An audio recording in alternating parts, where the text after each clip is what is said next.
السلام عليكم ورحمة الله وبركاته.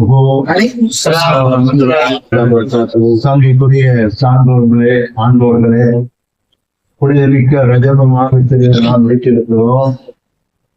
புனிதமிக்க ரமதான் மாதத்தை வரவேற்பதற்காக எம்பெருமானார் ஸல்லல்லாஹு அலைஹி வஸல்லம் ரஜப மாதத்திலேயே தயாராகி விடுவார்கள்.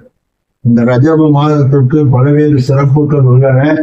அதுல முக்கியமான ஒரு சிறப்பு என்னன்னா, பிறை 27ஆம் இரவு எம்பெருமானார் ஸல்லல்லாஹு அலைஹி வஸல்லம் இந்த மண்ணுலகத்திலிருந்து விண்ணுலகத்திற்கு பயணம் செய்து இறைவனை சந்தித்த ஒரு புனிதமான நாளாகும்.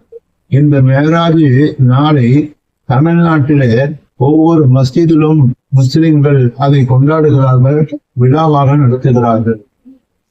ஆனா இந்த வஹாபி மதத்தை சார்ந்தவர்கள் அப்படிலாம் ஒண்ணும் கிடையாது, அதெல்லாம் நடத்தக்கூடாது, குர்ஆன்ல இருக்கா ஹதீஸ்ல இருக்கா, மேராஜ் இரவுலாம் ஒன்றும் தேவையில்லை அப்படின்னு சொல்லிட்டு இருக்கிறாங்க. இவங்க குர்ஆனை ஒழுங்காக ஓதாதவர்கள், மொத்தத்தில் அப்படிதான் சொல்லணும். ஏன்னா அல்லாஹ் குர்ஆன்ல என்ன சொல்றான், பொதுவா ஒல்லைலி சூறா கடைசியில அம்மா பினேமத்தி ரப்பிக்க பஹத்திர், மனிதர்களே உங்களுக்கு நான் செய்த நேமத்துகளை நீங்கள் மற்றவர்களுக்கு எடுத்து சொல்லுங்கள் என்று அல்லாஹ் சொல்கிறான். ரசூலுல்லாஹி ஸல்லல்லாஹு அலைஹி வஸல்லம் அவர்களுக்கு கிடைத்ததே மிகப்பெரிய நேமத்து.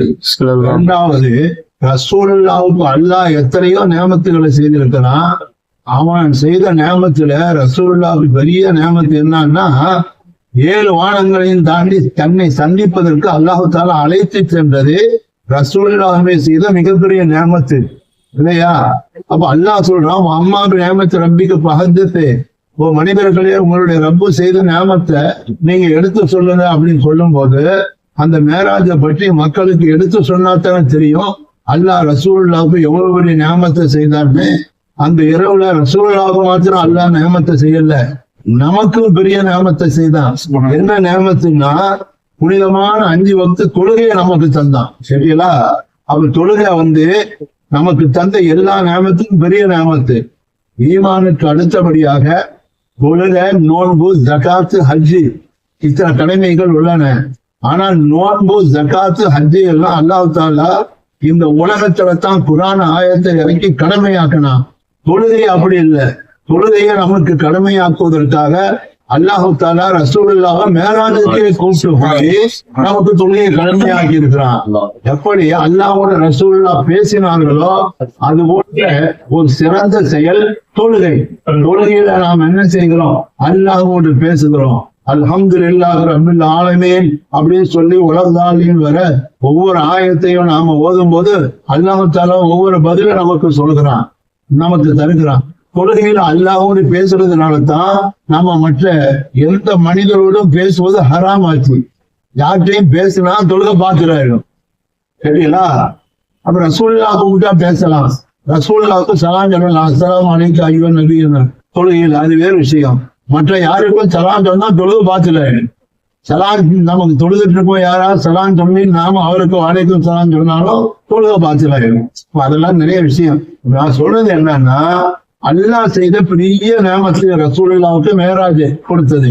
நமக்கு செய்த பெரிய நேமத்து அந்த மேராஜ்ல அல்லாஹ்வும் ரசூலும் நம்மை மறக்காம இந்த தொழுகையை அல்லாஹ் கொடுத்ததும் ரசூலுல்லாஹ் நமக்கு வாங்கி வந்ததும் இந்த நேமத்தை எடுத்து சொல்லணுமா இல்லையா? அப்போ வருஷத்துல ஒரு நாள் கூட சொல்ல விடாம இந்த வஹாபிகள் தடுக்கிறாங்கன்னா குர்ஆனை ஒழுங்கா ஓதலைன்னு அர்த்தம். மேராஜ் விழாலாம் நடத்தக்கூடாது, அது குர்ஆன்ல இருக்கா ஹதீஸ்ல இருக்கா அப்படின்னு சொல்லி நடத்துறவனையும் நடத்த விடாம தடுக்கிறது. அப்ப நன்மையை செய்ய விடாம தடுக்கிறது யாருடைய குணம்னு அல்லாஹ் குர்ஆன்ல சொல்றான், முனாஃபிகீன்களுடைய விஷயமா தடுக்கிறது. அவங்க தான் யாமுரூன பில் முன்கரி வயன்ஹவுன அனில் மாரூஃபி. அப்ப முனாஃபிகீன்கள் நன்மையை தடுப்பார்கள், தீமையை ஏவுவார்கள் அப்படின்னு சொல்றான். அப்ப நன்மைய ஒரு மனிதர் மேராஜ் இரவுலோ ரசூலுல்லாஹ் பிறந்த நாளிலோ அவுலியாக்களுடைய உருசு நாளிலோ செய்தா அதை தடுக்க கூடாது. அது மாதிரி இழந்து போனவர்களுக்கு யாசீன் ஓதி ஹஜ்ஜா செய்யும் போது நீ யாசீன்லாம் ஓதாதான்னு சொல்லி நன்மையை தடுக்கிறது. இதெல்லாம் வீணான செயல். அப்ப மேராஜ் விழா நடத்துவதற்கு திருக்குர்ஆன்ல ஆதாரம் இருக்கிறது. இன்னும் 2-3 நாளில நாம என்ன செய்யறோம், மேராஜ் விழாவை சந்திக்க போறோம். 27 அடுத்த வாரம் திங்கட்கிழமை மாலை செவ்வாய் இரவு வருது. அந்த மேராஜ் இரவுல நான் முடிந்தவரை மக்களுக்கு இந்த செய்திகளை எல்லாம் என்ன செய்யணும், எடுத்து சொல்லணும். இந்த மேராஜை பத்தி சொல்லும் போது அல்லாஹ் சுபஹானல்லதி அஸ்ரா பிஅப்திஹின்னு ஆரம்பிக்கிறான். இந்த ஆயத்துக்கு நீண்ட விளக்கங்கள் உள்ளன. அவன் எடுத்த உடனே அல்லாஹ் என்ன சொல்றான், சுபஹான அப்படின்னு சொல்லி காட்டுறான். சுபஹானங்கிறது அல்லாஹ்வுடைய பெயர்களுள் ஒன்று. ரசூலுல்லாஹ் சொல்றாங்க, உங்களுக்கும் பாவத்துக்கும், பொதுவாக மனிதர்கள் எல்லோரும் சின்ன சின்ன பாவம் செய்யக்கூடியவங்க தான். இந்த பாவமே இல்லாம ஆகிறதுக்கு நீங்க ஒரு துவா ஓதுன்னு சொல்றாங்க. அல்லாஹும்ம பாயிது பைனனா வ பைன ஹதாயானா கமா பாஅத்த பைனல் மஷ்ரிகி வல் மக்ரிபி. இறைவா, உதயகிரிக்கும் அஸ்தகிரிக்கும் எவ்வளவு தூரம் நீ வைத்திருக்கிறாயோ அத மாதிரி எங்களுக்கும் பாவத்திற்கும் இடையில தூரத்தை ஆக்கிவிடு. பாவமே செய்யாமல் இருக்கக்கூடிய பாக்கியத்தா அப்படின்னு அர்த்தம். இந்த அதீதுக்கெல்லாம் விளக்கம் சொல்லும் போது, இந்த சுப்ஹானல்லி ஆயத்துக்கு விளக்கம் சொல்லும் போது மாபெரும் முஃபஸ்ஸிர் அல்லாமா ஹக்கீமுல் உம்மத் அஹ்மது யாஹ்யா ரஹ்மத்துல்லாஹி அலைஹி என்று சொல்றாங்க. ரசூலுல்லாஹ் சொன்ன இந்த துவாவை அடிக்கடி ஓதணும். அத்தோடு சுப்ஹானல்லதி அஸ்ரா அல்லாஹ் சொல்றானே அந்த முதல் வார்த்தை யா சுப்ஹான் யா சுப்ஹான் யா சுப்ஹான் சொல்லி யாரு அல்லாஹ்வை அதிகமா திக்ர் செய்றீங்களோ அவங்க கொஞ்ச நாளையில பாவத்தையே விட்டுருவாங்க அப்படின்னு சொல்லிடுறாங்க. அப்ப அது அல்லாஹ்வை தஸ்பீஹ் செய்யறது. மலக்குகள் கூட முதல்ல ஆதம் அலைஹிஸ்ஸலாத்துல படைக்கிற விஷயத்துல அல்லாஹ் எப்படி தஸ்பீஹ் செய்தாங்க, சுப்ஹானக லா இல்ம லனா இல்லா மா அல்லம்தனா, அந்த சுப்ஹான அப்படிதான் சொன்னாங்க. அதே சுப்ஹானவ சுப்ஹானல்லதில சொல்றாங்க. இதைத்தான் அஹ்மது யாஹ்கான் ரஹ்மத்துல்லாஹி அலைஹி ஹக்கீமுல் உம்மத் சொல்றாங்க. நீங்க அடிக்கடி யாவை சேர்த்து, யான்னா ஓன்னு அர்த்தம், யா சுப்ஹான் யா சுப்ஹான் யா சுப்ஹான், அதாவது அல்லாஹ்வே அல்லாஹ்வே தூய்மையானவனே யா சுப்ஹான் யா சுப்ஹான் அப்படின்னு தொடர்ந்து நீங்க திக்ர் செய்துட்டே வந்தா உங்களுக்கும் பாவத்திற்கும் இடையில தடை ஏற்பட்டுவிடும், பாவம் செய்யாத நிலை ஏற்பட்டுவிடும் என்று சொல்லி காட்டுகிறார்கள். இப்படி நிறைய விஷயங்கள் உள்ளன. யா சுப்ஹான்ங்கிறது அல்லாஹ்வுடைய பேரு. இது அல்லாம அல்லாஹ்வுக்கு பொதுவாக நமக்கு தெரியும் 99 நாமங்கள் உள்ளன. இது அல்லாம அல்லாஹ்வுக்கு ஆயிரக்கணக்கான பெயர்லாம் இருக்குது, தெரியுங்களா? யா ஷாஃபிங்கிறதும் அல்லாஹ்வுடைய பேர் தான். ஆனா இந்த 99 இஸ்முகள்ல கிடையாது. யா ஷாஃபிங்கிறதும் அல்லாஹ்வுடைய பேர் தான். பொதுவாக அஸ்மாவுல் ஹுஸ்னா நமக்கு தெரியும். அந்த பெயர்கள் ஒவ்வொன்றுக்கும் ஒவ்வொரு குணாதிசயம் உண்டு. இப்ப அதிகமான பொதுமக்கள் இமாம்கள் எல்லாம் ஏழ்மை நிலையில தான் இருக்கிறாங்க. இவங்களுக்கு போதுமான வருமானம் வரணும்னா என்ன செய்யணும் தெரியுமா? அல்லாஹ்வுடைய இஸ்முகள்ல ஒண்ணு கனி. கனின்னா என்ன? தேவையற்றவன், செல்வந்தன், பணக்காரன் அப்படின்னு அர்த்தம். அப்ப நாம ஓரளவு நமக்கு பணம் தேவை, செல்வத்தில் வளம் கொளிக்கணும் அப்படின்னா யா கனி யா கனி யா கனின்னு தஸ்பீஹ் செய்யணும். அது அப்ஜத் கணக்குப்படி தஸ்பீஹ் செய்தா ரொம்ப நல்லது. அப்ஜத் கணக்குப்படி என்ன நம்பர் வரும்? கைனுக்கு 1000, நூனுக்கு 50, 1050, ஏக்கு 10, அப்போ 1060 ஆச்சுல மொத்தம் டோட்டல். அப்போ தினசரி சுபுவுக்கு பிறகு முடியாத வேற நேரத்துல யா கனி யா கனி யா கனின்னு 1060 தடவை தினசரி சொல்லி வந்தா மிக்க விரைவில் பொருளாதாரம் நமக்கு கொட்டும். அப்ப முதல்ல ஆரம்பத்துல ஒரு 3 தடவை 10 தடவை ஸலவாத் ஓதிக்கணும்.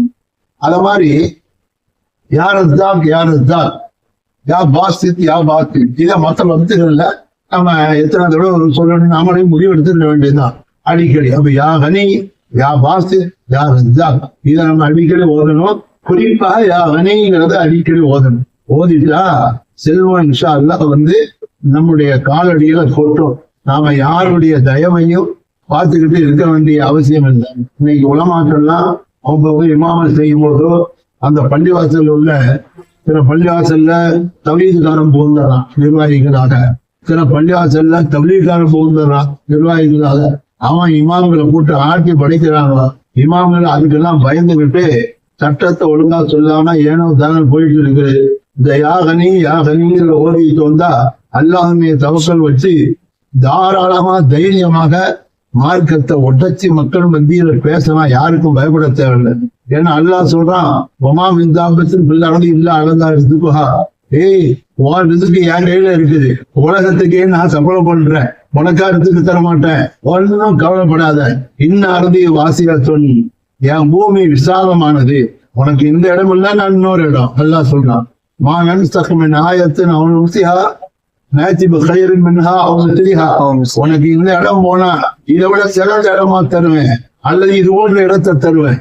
இந்த குர்ஆன் ஆயத்து விஷயமா அல்லாஹ் சொல்றது, ஒரு ஆயத்தை நான் எடுத்தா அதை விட சிறந்த ஆயத்தோ அது போல ஆயத்தோ தருவேன்னு சொல்றான். அது இது போன்ற டியூட்டியில சத்தியத்தை பேசக்கூடியவர்களுக்கும் பொருள் கருத்து தானே. எனவே நாம் அல்லாஹ்வுடைய இஸ்மில தொடர்பு கொள்ளலாம். இப்போ ஒரு நோயில சிக்கொண்டு இருக்கிறார், அவர் யா ஷாஃபி யா ஷாஃபி யா அல்லாஹ் அல்லது யா சலாம் யா அல்லாஹ். ஏன்னா சலாம்னா எல்லா குறைகளையும் நோய்களை விட்டு நீங்கியவன் அப்படின்னு அர்த்தம். யா ஷாஃபின்னா ஷிஃபா தரக்கூடியவன் அப்படின்னு அர்த்தம். இப்போ ஒருத்தன் மனைவி கோவிச்சுட்டு வீட்டுக்கு போயிட்டாங்க, அப்ப என்ன செய்யறது? இவருக்கு மனைவியின் தேட்டமா இருக்கிறது.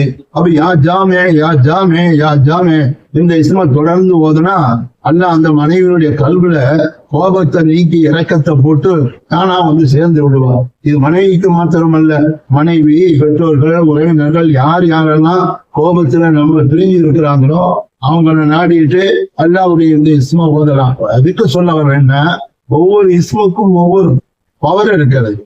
இப்போ எவன் நமக்கு தேவையில்லாம துன்பங்களும் தொல்லைகளும் தருகிறானோ அந்த மாதிரி ஆட்களை அடக்கிறதுக்கு அல்லாஹ் தஆலாவுடைய இஸ்ம இருக்கிறத யா கஹார் யா கஹார் யா கஹார்னு இதை தொடர்ந்து ஓதணும். அல்லது அந்த அப்ஜது கணக்குப்படி உண்டான காப்புக்கு 100, ஹேய்க்கு 5, ரேய்க்கு 200, அலிப்புக்கு நம்பர் கிடையாது. அப்போ மொத்த கணக்குப்படி என்ன செய்யணும்? யா கஹார்னு அவங்கள நினைச்சுக்கிட்டு 2 ரக்காத் தொழுது சொல்லுனா ரொம்ப சிறப்பு. இதை எதற்கு சொல்ல வரேன்னா, அஸ்மாவுல் ஹுஸ்னாவுக்கு ஒவ்வொரு பவர் உண்டு. அல்லாஹ் தஆலா தன்னுடைய 99 நாமம் அல்லாஹ்வுக்கு ஆயிரக்கணக்கான பேர் உண்டு. அதுல ஒண்ணுதான் சுபான. அந்த சுபானங்கிற வார்த்தையை தான் சுபஹான் அல்லதி அஸ்ரா பி அப்திஹி அப்படின்னு அல்லாஹ் சொல்லி காட்டுகிறார். நான் சொல்ல வந்தது, மேராஜ் இரவில் தான் என்ன செய்யணும்? நாம நடத்தணும், கொண்டாடணும். வஹாபிகள் சொல்ற மாதிரி அந்த மேராஜ் இரவையே நாம நடத்தாம ஒவ்வொரு வருஷமும் மக்களுக்கு அதை பற்றி சொல்லாம இருந்தா மேராஜ்னா என்னன்னே தெரியாம ஆயிடும். ரசூலுல்லாஹ் எதுக்கு ஏன் மேராஜுக்கு போனாங்க, மேராஜில் போய் என்ன செஞ்சாங்க, தொழுகை கொண்டு வந்தாங்க, போனது எல்லாமே யாருக்கும் புரியாம எல்லாம் ஜஹாலத்தாய்ப்படும். அல்லாஹ் தஆலா இது போன்ற இதையெல்லாம் நடத்தக்கூடாது என்று சொல்லுகின்ற தீய கூட்டங்களை விட்டு அல்லாஹ் காப்பானாக. வாஹிர் தஅவானா அல்ஹம்துலில்லாஹி ரப்பில் ஆலமீன். அஸ்ஸலாமு அலைக்கும் வரஹ்மத்துல்லாஹி வபரகாத்துஹு. வலைக்கும் அஸ்ஸலாம்.